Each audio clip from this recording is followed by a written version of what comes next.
Hi, I'm Tom Hischar, and welcome to the show, Your Town, Weatherly. I am president of the local Rotary Club in Weatherly, and I was asked to, because of the Weatherly's involvement in the community, to host a show which will showcase Weatherly and give people from outside the area a little insight into our town.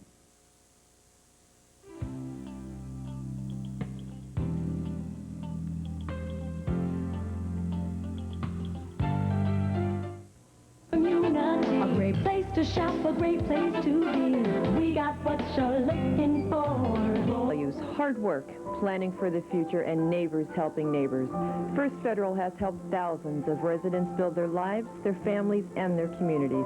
Purchasing or building a home, First Federal has made the American dream of home ownership a reality. Your company's dreams of growth and prosperity may all come true. First Federal Savings, old values, new ideas, helping people realize their dreams. First Federal Savings, member FDIC, and equal housing lender. Hi, and welcome back. I'd like to introduce my special guest today, Mr. Jack Koehler, who is somewhat of an authority on the borough itself. Several people in the community have often brought up things, and they would like to confirm the goings-on in Weatherly as far as historical processes, and always Jack's name comes up. And Jack, welcome to the show. And first of all, I'd like to ask you, how did Weatherly actually get its name? It all began back in 1860 when coal was first discovered in Beaver Meadow. They shipped the coal by rail or by horse and wagon over the old Lehigh and Susquehanna Turnpike, which was built in 1804. It was a toll road, and it was shipped north to Berwick on the Susquehanna or south to a junction somewhere on the Lehigh River. Being a toll road, it was a slow process, so they needed a faster way to move coal. So they chartered a railroad to be built from Beaver Meadow to a little town called Black Creek, along the Hazel Creek, Quaker Creek, to the Lehigh River, and some point east. So they asked the Pennsylvania State Legislature would they give them a charter for this railroad. So on April 7th, 1830, a charter was granted to build a new railroad. The railroad became from Beaver Meadow to the top of the hill at Black Creek, and of course they had the hard way of getting down the mountain, so they had to build 2 inclined planes to get the railroad into town. And from town they went along the creek all the way down to Penn Haven Junction, along the Lehigh River, and they were building all the way to Easton, Pennsylvania, because the Lehigh Coal and Navigation Company was giving them a hard time for shipping coal on their canal boats. So they decided they'd ship the coal all the way to Easton. Well, the canal company realized that they were losing business, so they settled an agreement, and they built as far as Perryville and built wharves, and they dumped their coal in at Perryville. Well, in 1835, construction actually began on the railroad by Ariel Pardee. He began construction, he surveyed and constructed the railroad. In 1836, the railroad was completed as 2 new steam engines arrived on the system. And it was supposed to be the first new steam engines to arrive in the county of Carbon. Some say it in the United States, but as far as I can find out, it was Carbon County. And then these steam engines had a hard time getting up to the plains to Beaver Meadow to be repaired. So in 1840, they decided they would move the shops from Beaver Meadow to Weatherly. And of course, they moved the shops then down to the bottom of the plains, and the shops were built where now J&E Supermarket and the Central Garage sit in Weatherly. That's where the shops were located. The actual shops. The actual shops. All right, one of the members of the shop on the board of directors was a man by the name of David Weatherly. He said, if you change your name from Black Creek to my name, Weatherly, he said, I'll give you as a beautiful town clock as an honor for naming the town. So in 1848, they changed the name from Black Creek to Weatherly. And of course, he left town, and Weatherly never got a clock. He disappeared, and if you look today, you can find his clocks in the Smithsonian Institute in Lancaster, Pennsylvania, in James Buchanan's home, and in Philadelphia. So he was a master clockmaker, but Weatherly never got the clock. Anyhow, Mrs. Schwab, 50 years later, put a town clock on top of the schoolhouse that they were building for Weatherly in 1902 to 1903. Yeah, that clock on Weatherly High School is a real landmark to many of the citizens in Weatherly. It was her gift to the community, right, to fulfill his promise that he never did. And I also back on the old, going back to Lehigh Susquehanna Turnpike, I said a lot of people probably don't know when they're traveling up through Beaver Meadow and Hazelton, Broad Street and Beaver Meadow and Broad Street and Hazelton, why the street is so wide. They're traveling on the old Turnpike Road because when they built it wide because you had horse and wagons passing all the time, hauling coal and produce back and forth. So the road is wide, and that's why Beaver Meadow and Hazelton have such a wide street, their main road. Yeah, Jack, I travel the Plains Road into Hazelton to work every day, and I often wondered why the roads in Beaver Meadow and the Plains Road were so wide. And I've lived here for 27 years and still never found out, and now it took this show to bring out those points, and I know there's a lot of history in the town of Weatherly. Well, when it was first settled, it was settled by my wife's 7 generations removed. Benjamin Romick founded Black Creek. And people say, well, why was the name Black Creek? Because everybody thinks of coal. They used to wash coal in the creeks and everything black. But actually it was from the tannic acid from the big swamps that lie north of Weatherly and made the stream real black, so they called it Black Creek. And he opened up his first home and sawmill where the Weatherly Garage now sits in Weatherly. That's where the first home and the settlers that came here.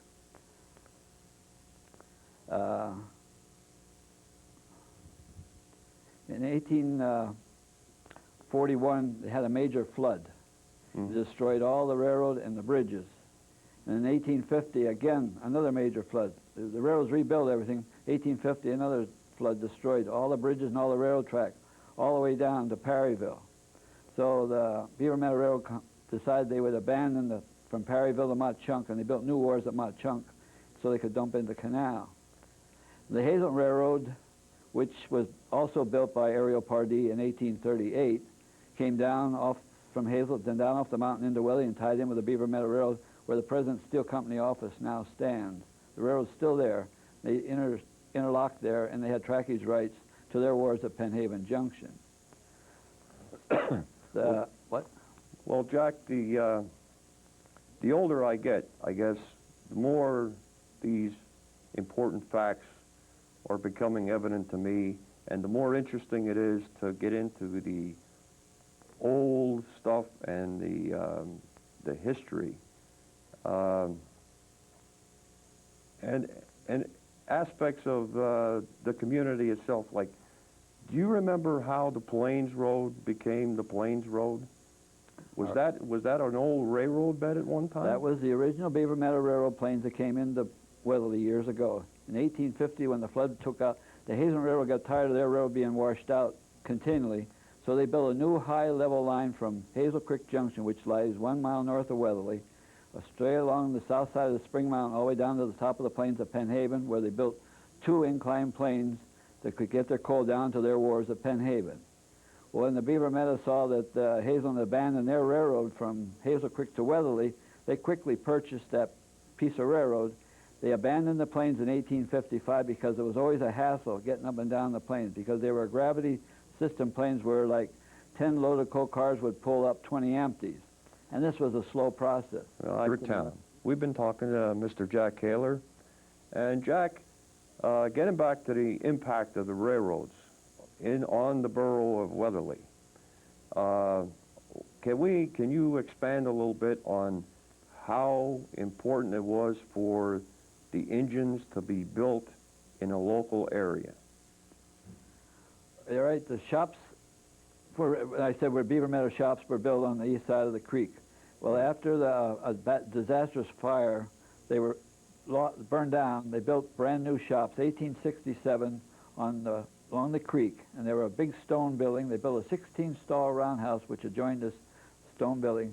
In the stone building, they had a major foundry, a carpentry, and a machine shop, and a blacksmith shop. Now, in this machine shop, they could build an engine from the ground up. In other words, a complete engine he could build complete. And the master mechanic at this shop was a man by the name of Philip Hallficker, who was a master designer of railroad engines. And the first engine built in the shops was in 1854, which was the old Beaver Meadow shops first, was called the North Star.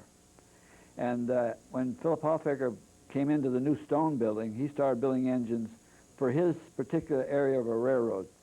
Being Welly had a heavy grade, they needed a special engine to build to get up these grades. So he designed a 440 and a 480 type engine. And this is what he was a specialty in. And yet, over in Delano, Alexander Mitchell was also a designer of engines which built for the Delano area, which is on top of a mountain. Right. In Hazelton, they had David Clark, who was another master mechanic who built his engines for the Hazelton region.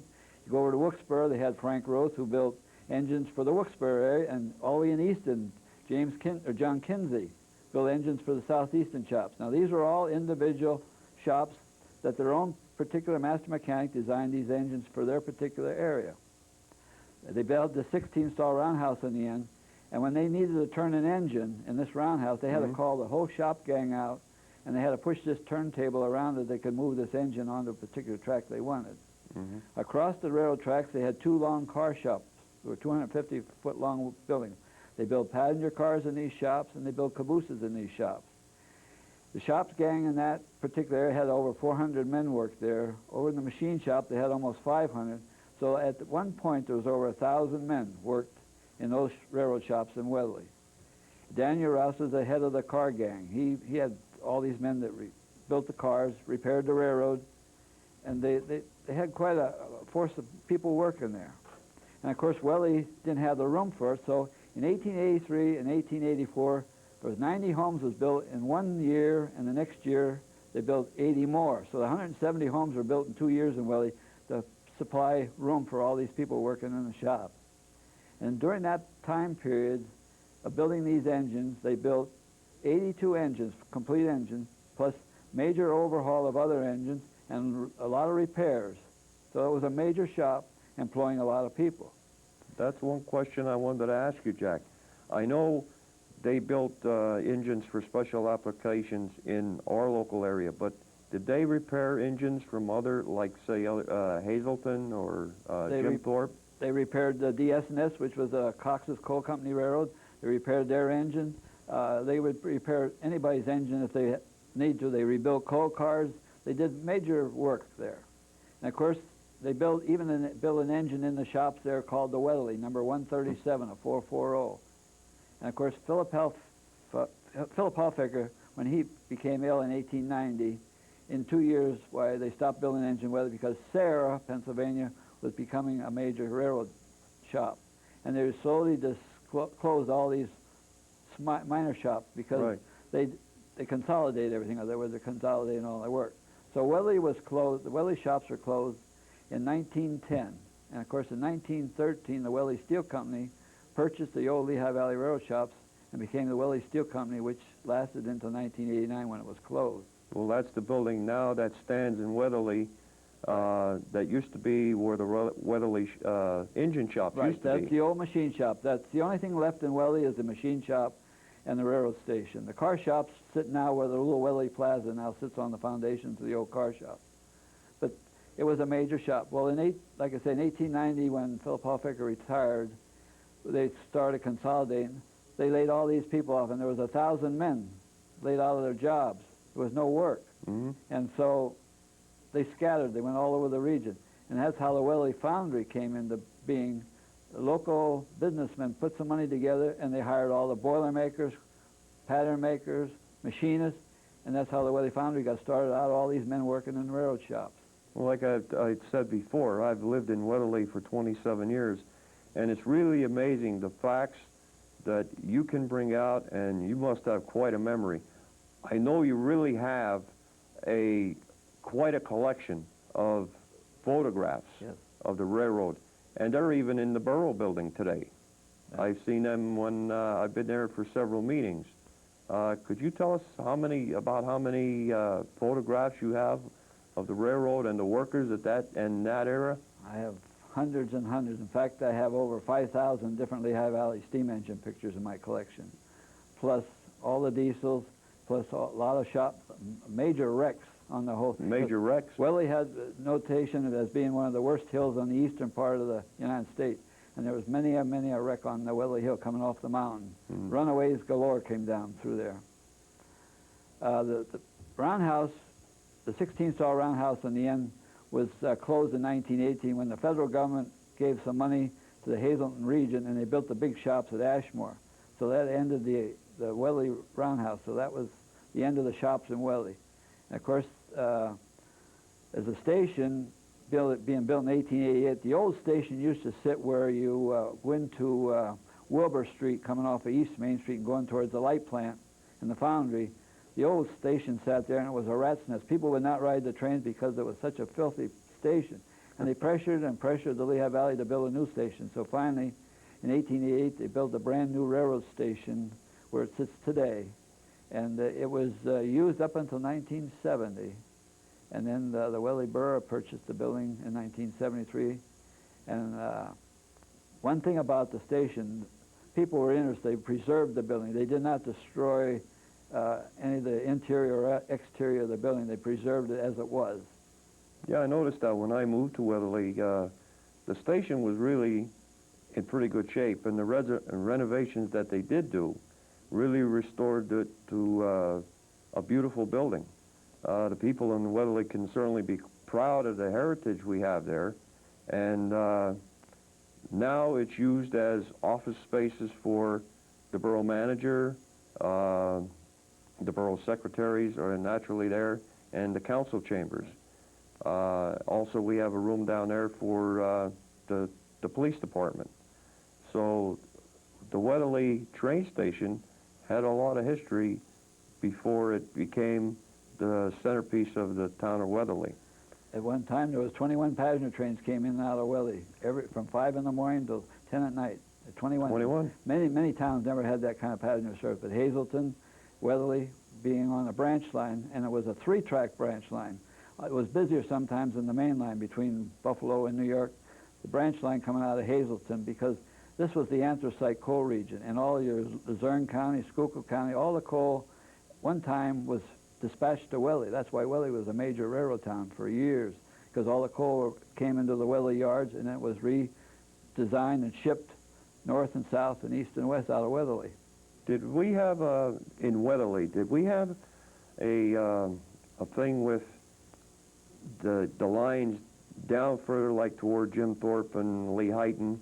I noticed that they have big side tracks down there.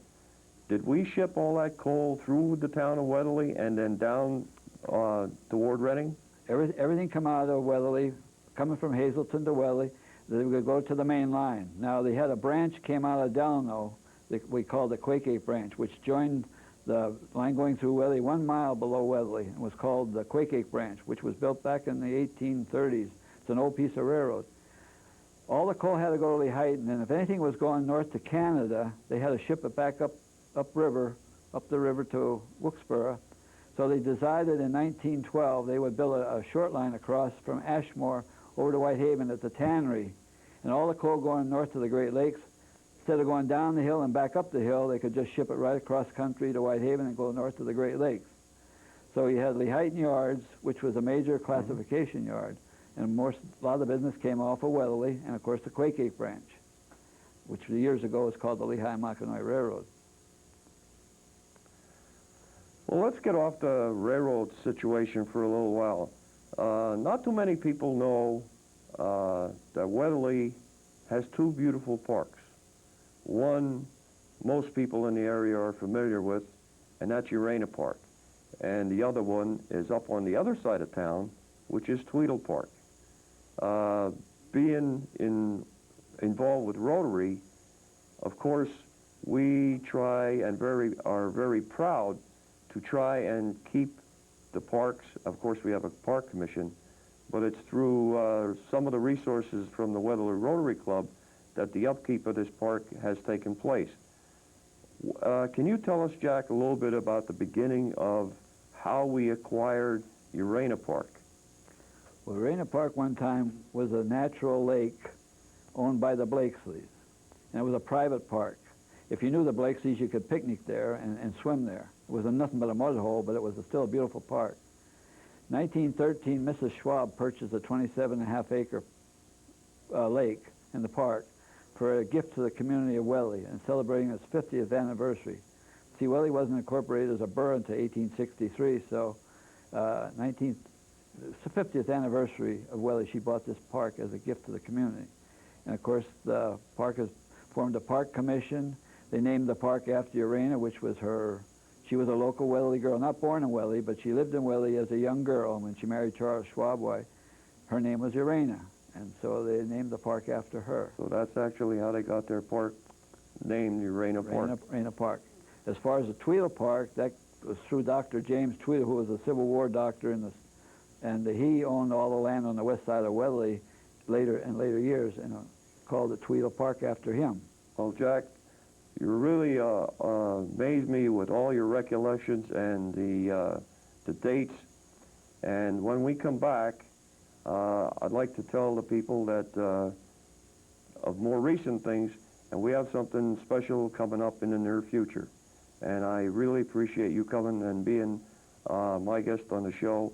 And I program Your Town, Weatherly, and one of the upcoming events that's going to be coming up in Weatherly very shortly. Tentatively, it's still on the drawing board, but we have a target date of the 13th and 14th of December. It's going to be Weatherly's Winter Festival, and I hope all of you that watch this show can find a time to come down and see our beautiful town. And I thank you for watching the show this evening.